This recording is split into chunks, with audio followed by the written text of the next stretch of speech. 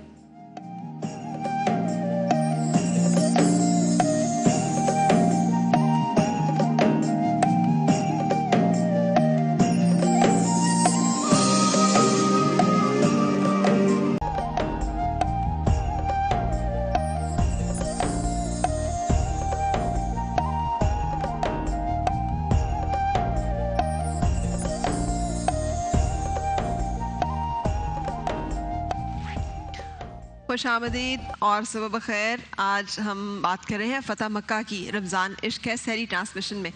اور کیا دن ہوگا وہ جب وہ مسلمان جو ستائے گئے، جو جن پہ ظلم و ستم روا رکھے گئے، وہ داخل ہو رہے ہوں گے پوری شان و شوکت کے ساتھ، اور نبی پاک صلی اللہ علیہ وآلہ وسلم اپنی اونٹنی قصبہ پہ سوار مکہ کے اندر داخل ہوئے ہوں گے، اور کیسے آپ صلی اللہ علیہ وسلم اپنے عصا مبارک سے بتوں کو ضرب لگاتے اور کہتے جاتے کہ حق آ گیا اور باطل مٹ گیا، اور بے شک باطل مٹنے کے لیے ہی ہے. اور اسی طرح سے جیسے آپ نے لوگوں کو عام معافی دی، اور ان لوگوں کو بھی معاف کیا جنہوں نے آپ کا دل دکھایا تھا. ہندا کا میں نے ذکر کیا جس نے حضرت امیر حمزہ کا کلیجہ چبایا تھا، آپ نے بھی اسے بھی معاف کر دیا اور کہہ دیا صرف میرے سامنے مت آیا کرو. اور کیسے حسب نسب کا غرور پاش کیا، اور سب سے بڑا جو بت اس قبائلی رسم و رواج میں ایگزسٹ کرتا تھا نسلی تفاخر کا، اس کو کیسے توڑا کہ اس غلام کو جسے تپتی ریت پہ لٹایا جاتا تھا اور جس کو اذیتیں دی جاتی تھیں، حضرت بلال حبشی رضی اللہ تعالیٰ عنہ انہیں حکم دیا کہ کعبے کی چھت پہ چڑھو اور اذان دو. تو یہ تمام جو ایک شان و شوکت کا مظہر ہے، آج ہم نے اس واقعے کو تفصیل کے ساتھ ڈسکس کرنا ہے اور جاننا ہے کہ اس کے حاصل کرنے تک مسلمان آخر وہ کون کون سے مراحل سے گزرے ہیں، اور ان مراحل سے ہمیں آج کی زندگی میں اور آج کے دور میں کیا اسباق ملتے ہیں. تو ڈاکٹر صاحب، کیا عوامل کار فرما تھے؟ آخر ہم نے غزوہ بدر بھی دیکھا، غزوہ احد بھی، پھر صلح حدیبیہ بھی ہے، اور پھر اس کے بعد فتح مکہ تک کا یہ جو سفر ہے پورا، اس سفر کی کچھ ہمیں احوال سنائیے، بتائیے. بسم اللہ الرحمن الرحیم. سب سے پہلے تو میں کہوں گا کہ فوری عوامل ضرور تھے، انشاءاللہ ہم بعد میں اس پر گفتگو کریں گے، لیکن میں دیکھتا ہوں کہ تاریخ حق و باطل میں خیر و شر کے ہزاروں معرکے ہوئے، لاکھوں افراد نے جام شہادت نوش کیا، لیکن واقع بدر سے لے کر غزوہ بدر سے لے فتح مکہ تک یہ دنیا کے ایک منفرد واقعات ہیں کہ جن میں حق و باطل کی تمیز کی گئی. لہٰذا یہ وہ غزوات ہیں کہ جن میں مظلوم کو ظالم کے سامنے سر اٹھانے کا موقع ملا، جھوٹوں کے بالمقابل سچوں کا سر فخر سے بلند ہوا، اور وقت کے فرائنہ اور نماردہ جو کہ اپنی عسکری طاقت اور اپنے گھمنڈ کی وجہ سے جو لوگوں کو اپنے سامنے جھکاتے تھے، ان کا زوم باطل خاک میں ملتے ہوئے دیکھا. اور میں یہ سمجھتا ہوں کہ یہ غزوات ان کا آغاز تو اسی وقت ہو گیا تھا کہ جب کفر و شرک سے جلتے ہوئے معاشرے میں اور ظلمت و بربریت سے سلگتے ہوئے سماج میں حضور اکرم صلی اللہ علیہ وسلم نے صفا کی پہاڑ پر کھڑے ہو کر اعلاء کلمت الحق بلند کیا تھا. اور مجھے کہنے دیجئے کہ یہ آغاز تو اسی وقت ہو گیا تھا کہ جب لات منات عزا حبل یغوث یعوق نصر بد سوا کے بالمقابل حضور اکرم صلی اللہ علیہ وسلم نے ایک خدائے وحدہ لا شریک کے سامنے سر بسجود ہونے کا اعلان کیا تھا. اور یہ غزوات کا آغاز تو اسی وقت ہو گیا تھا کہ جب فانان نبوت